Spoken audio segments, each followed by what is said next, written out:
And when we reordered for 4-2, the team started to have control of the game. We neutralized them on the outside. They weren't playing so much to our back, and that was about the third goal, our third score. And then from there, we dominated the game. Michelle? Michelle, Tata, congratulations. Can you speak about the defense? You said the other day that the defense was a little bit weak. Can you talk about your defense now, today? I'll say the same thing. Attacking or defense, it's the whole team, not just those people who play in that area of defense. And today, I think we were better in that sense, especially because we controlled the ball for longer. I think there was one situation which was a side center which we didn't take the mark and didn't go to the zone. We forgot the forwards that were free, that were loose. And then after ceding or permitting a certain control of the game, at some points, like I said, we were in control of the game. To the Ara from 2DUN, congratulations. Tata, you've done 14 goals in 4 games. What does that say about the forwards or the offense in your game and about Taylor, the growth that he's had, especially since Leo arrived? Well, I think that in the last press conference, I said that the team has an easy facility for goals. It's very difficult not to for us not to convert opportunities into goals, and that's why we try to keep zero on our side. That is almost a guarantee of being able to win the game because we are finding a certain facility or a certain ease into making goals. It's not only Leo, Robert, Joseph with the penalties. We have found different ways to be able to get to score. So the truth is that I believe that it's suspicious that the team hasn't received any goals. That comes as a good time, especially due to the game in Dallas. First row, please. Good evening, coach. Good evening. A couple of things. One of the penalties, the other day say that Joseph did, everything came out from him. Is there something here that he is the first kicker? And how is that going? And about Escalar and Discatan? And have you been able to sit and talk to him about the penalties? That don't have any inferences there or any idea. Both of them are kickers. Leo is clear. Joseph kicked during 2 seasons in Atlanta. Whichever one kicks is fine. And the same, it's fine, whether they do it or not. Because at some point we're going to have this situation. And I want to say this now that we're doing it.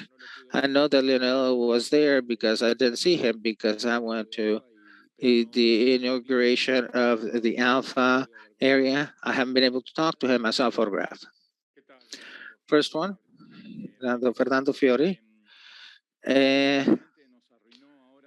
He the goal for Philadelphia because the Tuesday is going to be the presentation of that site. I want to talk about the institutions. The biggest problem we've had with injured that we didn't have a good bench.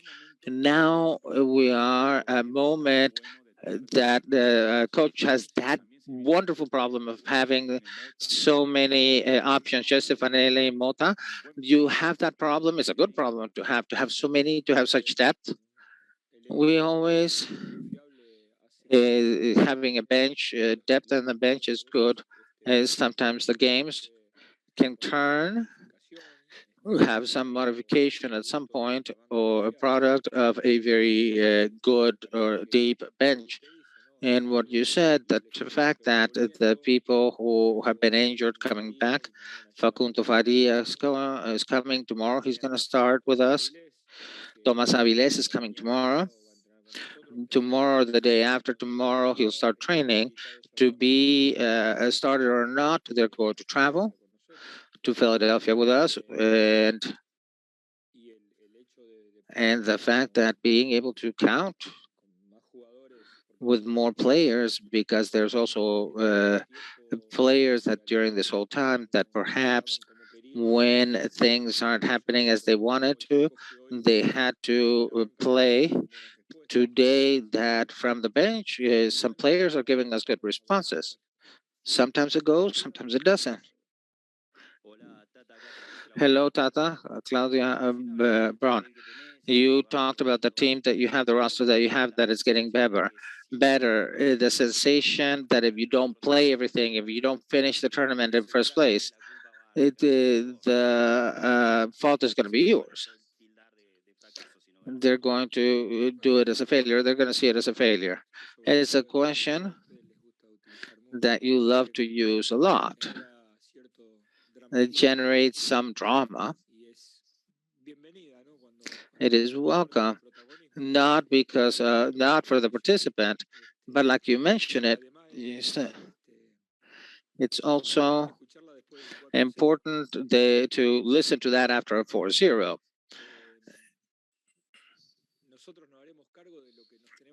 We will take responsibility for what we take responsibility. There are no coaches that are in any team that don't have to take the risk or assume the risk and whatever he has. Sometimes I believe that the prize is very big when things go well, and then sometimes the punishment is excessive. Whether the win or the loss is not based on the correct analysis. If it's about an analysis, you can ask, you can question, you can debate. But this tournament, they started to be played 40 or some team, 47 teams, and Miami, which is in the last place in its zone, is in the semifinals. I think this speaks about a moment that, as a minimum, to have some expectations of being able to do something important. I hope that we can do something. I think that Philadelphia is going to want to do the same in Nashville because they were winning by 5 goals. And we'll see against Los Angeles against Monterrey. The 4 winners are going to want to do exactly the same thing. And that's it. And we will take whatever happens after Saturday's game. Last row on the right, Coach Martino, congratulations for your victory. We've talked about attack at this point, about the goals, about the scoring. But if we're going to talk about the attack, we have to mention Leonardo Campana. When he came into the game today, in turn comes out of that lethargy, that hole that you had dug for that time. Leo has won. That Alba does with Messi, but he was there. And then OJ, he was there. He generates another opportunity. What opportunity? What opinions do you have? And can you change your dynamic or your roster with Campana? I think in the last conference I mentioned how well he's doing. And then we decided, and based on what we see about the rival and the analysis we do with one place or another. We do a game. We generally don't play with two forward centers. Like I said a little bit before about the depth of the team, when our bench is responsive, and then Leo, who is coming off the bench, it also is important for the players. It invites the players that are playing to keep their place, to make an effort to keep their place. And internal competition that the coaches like so much to be able to count with 17, 18, 20 players, not just 11 that start. Last questions. Hello, good evening. Javier Navardini, La Bola Sport in New York. Are you satisfied with Leo's inclusion in the team, and the with Leo's presence, that the team has become more potent, or to expect more. The truth is that beyond that, there's a collective effort for the team. We're also here because of what he has offered in these last 5 games. And not only but what he gives, but what he generates and the rest, there's a great confidence in the rest of the players playing with him. It is hard to understand how a player that touches the ball 40 or 50 meters from the goal of the rival, it generates an expectation of a goal when there's a whole team between him and the goal. This helps with the team giving him passes. They allow him to choose the next play. When we find Leo to be able to make the decision of where the play is going to go is a very good sensation. And then after what he's doing outside of the pitch, yesterday in the PC press conference, he started being a leader with the group in the training, in the field, and not just I'm not just speaking about sports leadership. There's a lot of changes because he is presence. Tata, AB News Miami. My question is, why so much difference to 4-4 to 4-0? We are the ones who got improved during the week, or the rival was it was less. Well, I can't. I don't think that I'm in a position to be able to talk in a comparing one team to the other. But what I can say clearly is that the four forwards in Dallas are the best about the best in the league. They know how to move, and when there's a role and there's a space, they also do it very well. Inside Ferreira Velasco, the capacity of the sides to go deep.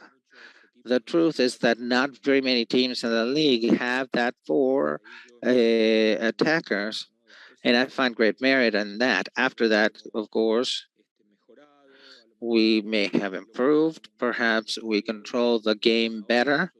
The other day, we were not controlling for an hour with the team that plays very well, that has that great difference in the four attackers not controlling the game. It generally is a motive to almost always play losing.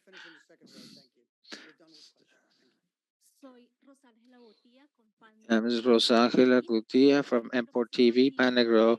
Hey, Coach Martino, can you explain what you have asked from Sergio Busquets to do in your game and your game plan to start with the initial formation, which is the same, to come out with the team to provoke the triangles like he does always so that the game is fluid, it flows, to pass as a circuit, finding Leo behind the rivals, that circuit that is 12 or 13 years of life, and we try to keep it at least for a little while.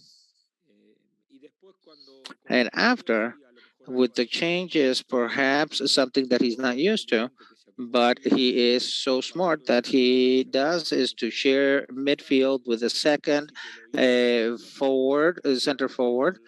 First, we started with Arroyo next to him. When Arroyo got replaced, it was Victor with Ulloa. And like I repeat, there is no much difference from what he has been doing throughout his career in the games. Thank you very much.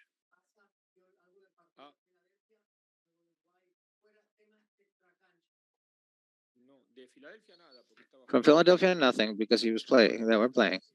Hawaii? Yeah, the fires in Hawaii. It's a tragedy. I don't have much to say about it. Gracias a todos. Thank you very much, everybody. Done with the questions.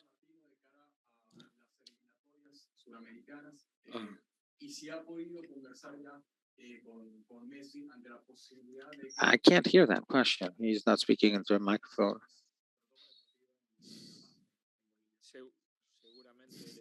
For sure. And about the elimination, since I was a coach in Paraguay, the South American is the most difficult elimination for the world.